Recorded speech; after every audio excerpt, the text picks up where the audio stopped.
Conséquences d'une élection. Au Mali, les élections législatives pointent à l'horizon. Beaucoup de candidats se sont déjà déclarés pour devenir députés de localités qu'ils connaissent plus ou moins. Chers électeurs maliens, faites extrêmement attention à ces faux candidats qui cherchent à devenir députés pour défendre leurs propres intérêts et non pour l'intérêt des citoyens. Les élections législatives ont des conséquences et un mauvais choix peut freiner le développement d'une localité pendant des générations. Avant de voter pour une personne ou un parti politique dans le cadre de ces élections, essayez de savoir tout d'abord quel est le rôle d'un député. En tant que représentant de la population, le député remplit 3 rôles principaux: législateur, contrôleur de l'action gouvernementale, intermédiaire entre les citoyens et l'administration publique. Député législateur. L'activité première du député est d'étudier, d'analyser et de voter les projets de loi. Ce rôle se joue dans plusieurs lieux et en plusieurs étapes, à l'Assemblée et en commission parlementaire. Député contrôleur. Lorsqu'ils examinent les actions du gouvernement, les députés remplissent leur rôle de contrôleur qui consiste à s'assurer que les intérêts de la population sont bien protégés. Les moyens de contrôle à la disposition du député sont nombreux. Député intermédiaire. Un député agit comme intermédiaire entre les citoyens et l'administration publique. Il représente ses concitoyens. Chaque semaine, quand il ne siège pas à l'Assemblée, il travaille dans sa circonscription. À son bureau, il traite les demandes des citoyens qui, par exemple, veulent avoir accès à un programme gouvernemental, souhaitent faire modifier une loi ou un règlement, ou formulent une plainte à l'égard d'un ministère ou d'un organisme du gouvernement du Mali. Il s'assure que sa communauté reçoit sa juste part des programmes publics en santé, en éducation, sur le plan de l'aide à l'emploi, etc. Il peut, au nom d'un groupe, présenter à l'Assemblée une pétition demandant le redressement d'une situation subie par une personne ou une association et qu'il considère injuste. Enfin, le député fait la promotion du développement régional.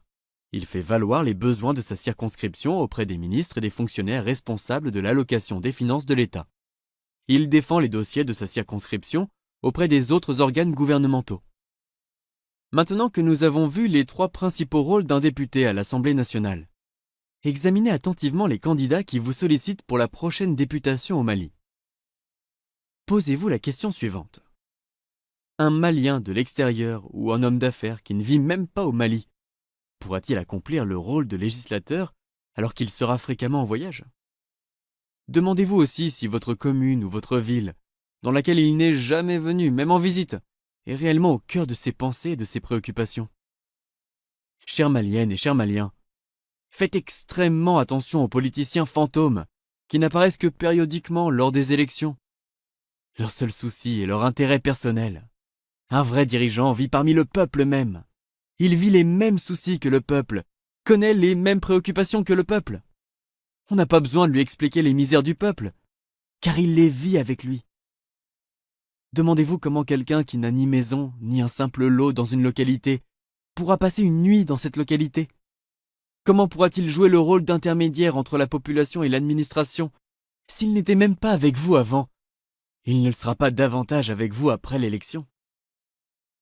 Demandez aux candidats de vous montrer une maison dans laquelle ils ont passé une seule nuit pendant les 5 dernières années. Demandez à chaque candidat de vous parler d'un seul projet qu'il a réalisé au cours des 5 dernières années. Le Mali est dans un moment très difficile de son histoire et a besoin de ses meilleurs enfants, et non de politiciens fantômes qui ne visent que leur intérêt personnel. Ceux qui utilisent la politique comme un moyen d'enrichissement vont tenter de vous acheter avec leur argent. Ils vont essayer de vous impressionner en vous disant qu'ils ont vécu dans de grands pays, qu'ils ont des relations, qu'ils ont de l'argent. Tout cela est très bien, certes, mais ne vous laissez pas tromper par les beaux parleurs. Regardez les faits passés. Où était-il avant? Qu'ont-ils fait pour la localité? Ne vous laissez pas acheter avec un sachet de thé, la somme minable de 1000 francs CFA ou un t-shirt. Ces petits cadeaux ne dureront pas au-delà de 2 jours, mais les dégâts que peut faire un mauvais député sur la vie de la commune dureront pendant des générations, et c'est vous qui en subirez les conséquences avec vos enfants. Ils construiront leur maison, leur affaire et leur fortune sur votre dos au lieu de se préoccuper de vous qui les avez mis à ce poste à cause de quelques cadeaux minables. Il est temps que la jeunesse malienne change et se soucie de son avenir. Arrêtez de blâmer la France ou les États-Unis ou tout autre pays pour tous les problèmes du Mali. Ce ne sont pas ces pays qui demandent aux Maliens de choisir des hommes corrompus et sans éducation pour les élire à l'Assemblée nationale. Ce choix est entre les mains de la jeunesse malienne. Organisez-vous et choisissez maintenant des hommes compétents, des hommes dignes et travailleurs pour vous représenter et construire un meilleur Mali qui aura une bonne vision pour l'avenir et connaîtra moins de corruption. Des hommes capables d'analyser des situations critiques et non des voyous qui feront le spectacle à l'Assemblée nationale. Assez de comédie à l'Assemblée nationale malienne.